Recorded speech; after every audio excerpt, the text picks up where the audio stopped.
We just need people like to get on a farm and have a crack and, you know, use some of these methods that the people have been talking about today with regeneration and it'll be all right. Like that's, if we can just focus on the environment that's around us, that's what I'm appreciating now. Like it's just that environment around us, like that health of the cows and that sort of thing, and eating the food from our own farm, and especially what Jimmy's doing with his milk and yogurt. Like his yogurt is just like, I say to him, it's my new favourite food.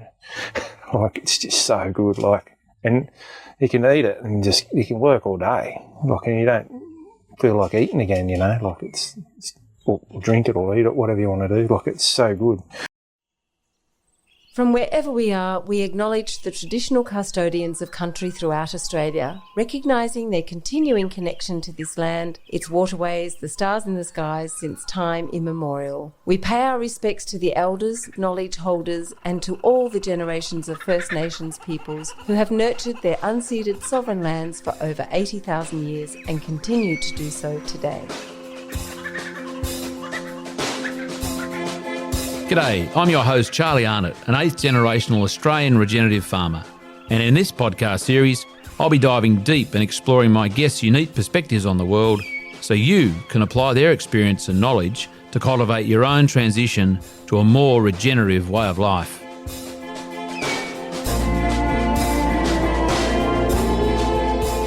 Welcome to the Regenerative Journey with your host Charlie Arnott.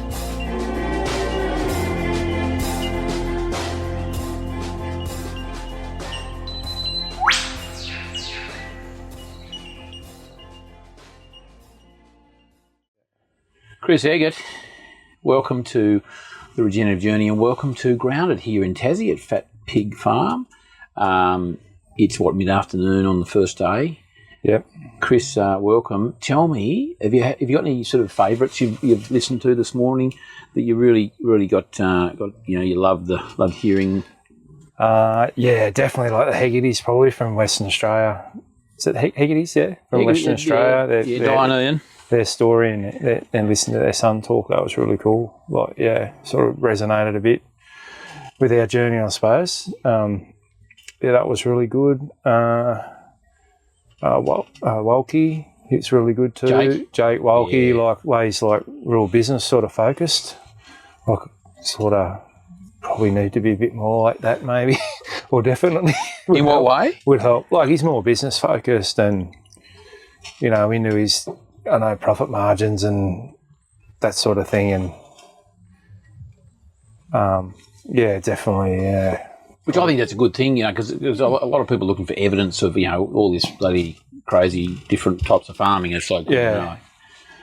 I guess it's like, you know, probably it's like I find it a great lifestyle and all that sort of thing. And I was doing a podcast for Soars for Life, is that? A few weeks ago, and they said, well, how is it like economically or whatever? And I said, look, you know, we've paid our debts and we've been buying farms, we're still buying farms, and, you know, got like 3 like awesome kids, and I'm probably as happy as I've ever been, so I really enjoy what I'm doing, so I guess that's enough at the moment, yeah. I mean, you got wealth, right? Wealth doesn't have to be just financial. That's the wealth. Yeah, I'm feeling pretty good, feeling pretty fit, and feel like working every day, and I'm enjoying everything, like what my kids are doing, what my wife's doing with her, what she's doing on the farm, and all that as well, and all the you know, we got a couple. You know, we've got a really fantastic employer, and we've got a few like casuals, and my son and his mate are working for us, and all that. That's just like, it's really good. Like they come home and have a big feed at lunchtime, and they're cooking up steaks and chops and snags, and we're having a yarn about the farm and what we're doing and all that. That's wealth to me. That's terrific. It's cultural wealth, isn't it? Yeah. Mate, and you spoke in the People Tent not long ago, and that was really about, you know, the paddock between your ears, and that sometimes being the hardest sort of paddock to work. Yeah. Tell me, essentially sort of mental health and how you've coped. We spoke some years ago on the Regenerative Journey interview. What's changed since then, do you think, in terms of your mental clarity or your kind of the way you cope or you mentioned before about, how you're essentially a bit more in touch with that sort of farm. the farm? Probably. Tell us about that. Just feel more probably like engaged with the farm, I suppose, with the soil and life and all that, and you sort of like feel it, I guess. And and watching the kids like become more like interested in it now and that sort of thing's pretty good. And it's just still improving. Like, and I think it's like infinite, really. Like it's an infinite. Like how good it could be is infinite. Like you see all the different stuff going on here and what people are doing. There's just so many opportunities, like for farming, if they're producing good food that can help people's health. Like that's what we're supposed to be doing anyway, isn't it? Like that's actually good to put in your mouth.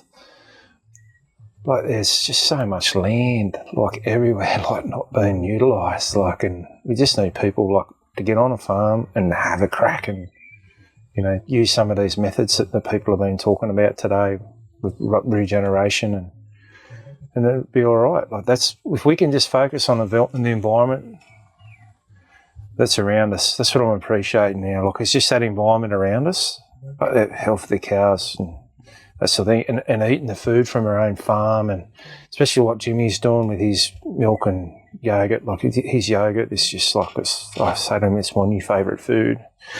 Like it's just so good. Like, and you can eat it and you can work all day. Like, and you don't feel like eating again, like it's or drink it or eat it, whatever you want to do. Like it's so good.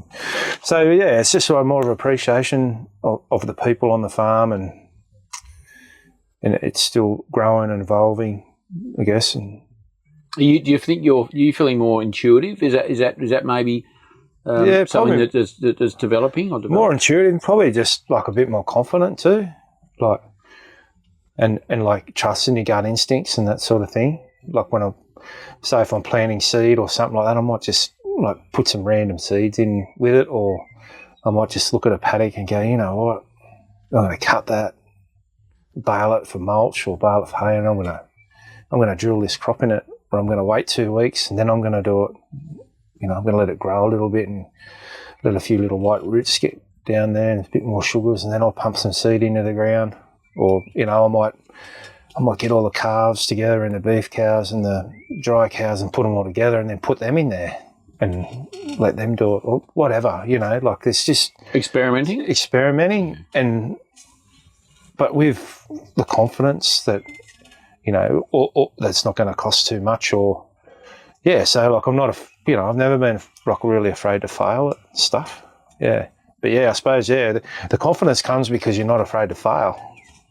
Is that weird? It's gold. That's what I think. Trademark like, that one. As you get like into it more, if like failing with your like something on a farm, you just you're going to learn something from it.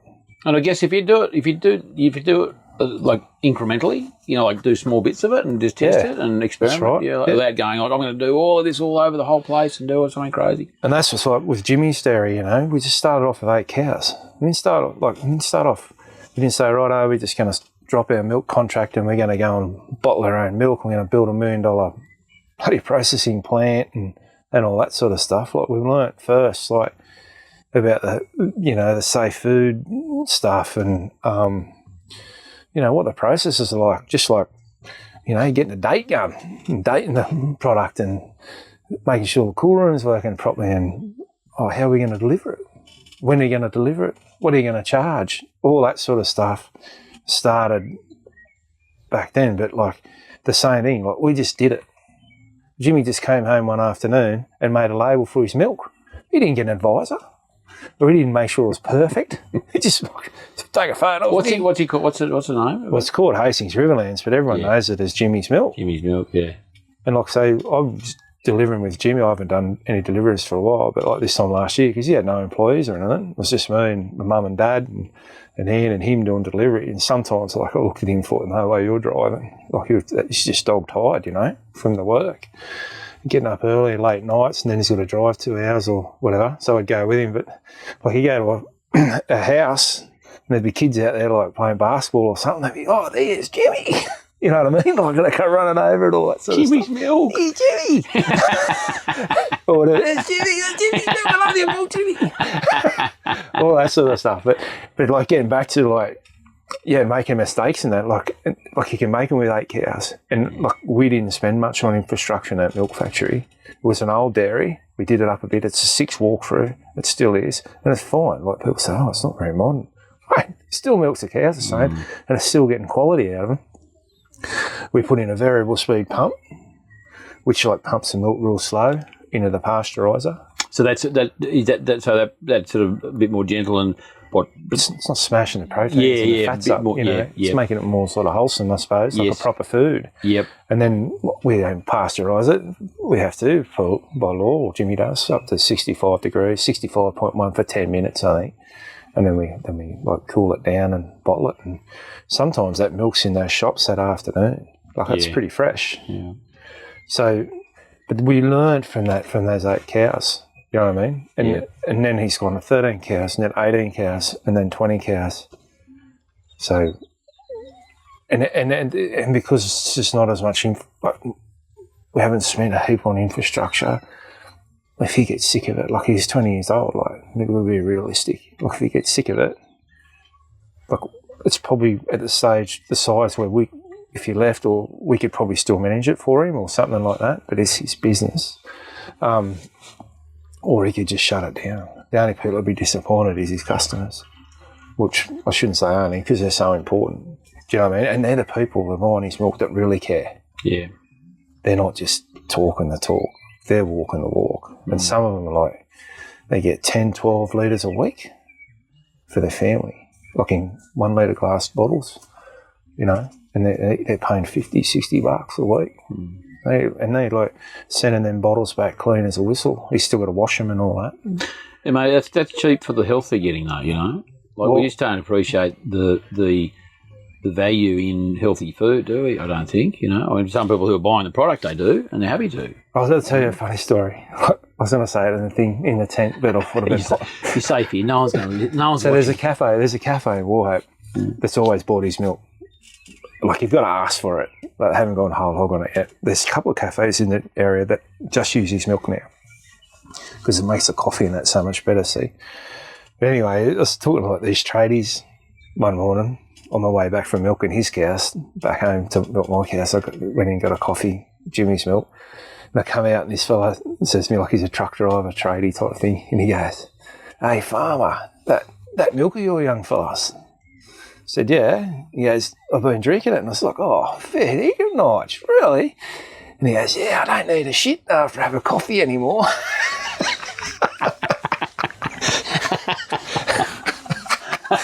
So that's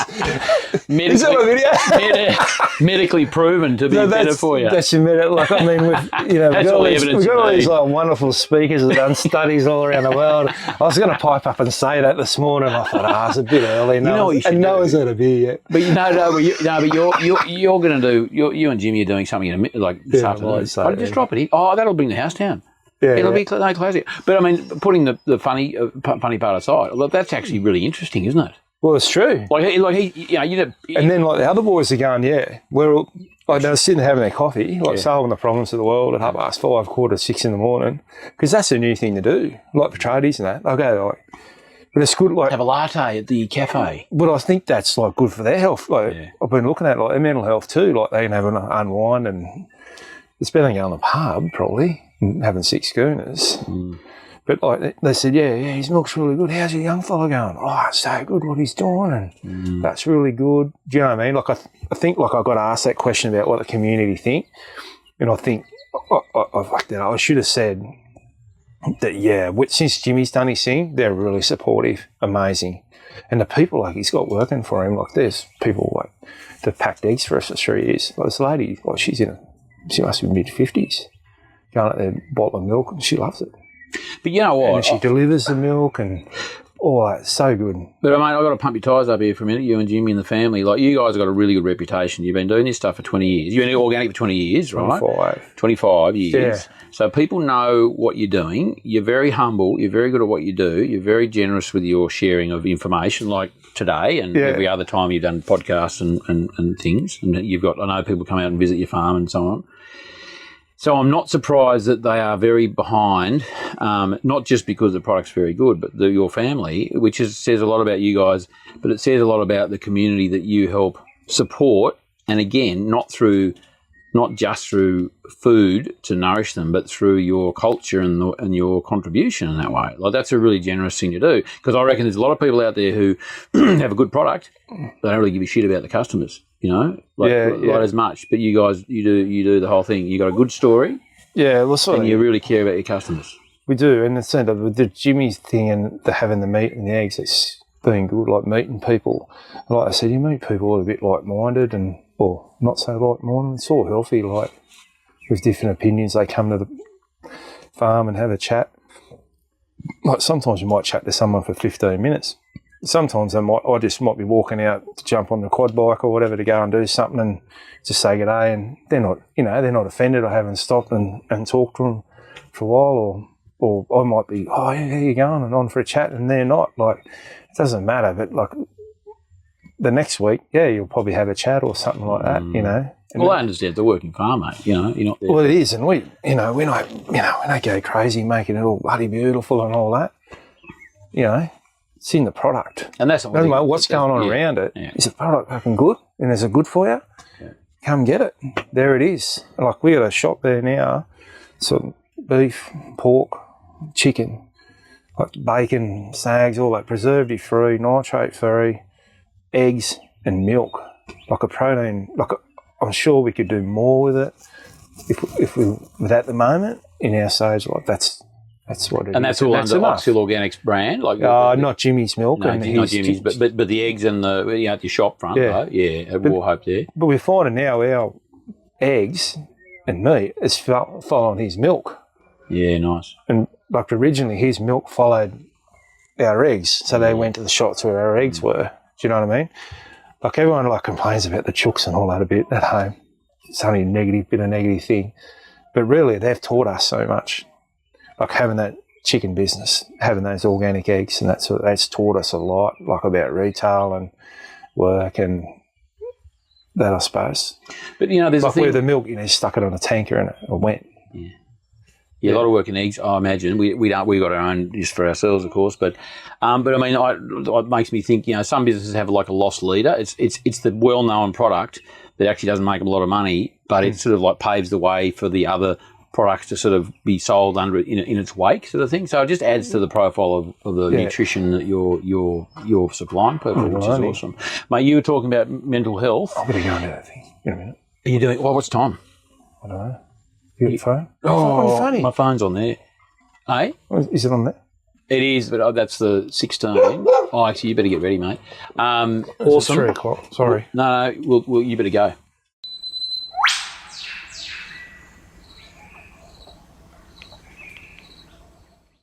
That's the thing, and eating the food from our own farm, and especially what Jimmy's doing with his milk and yogurt. Like his yogurt is just like, I say to him, it's my new favourite food.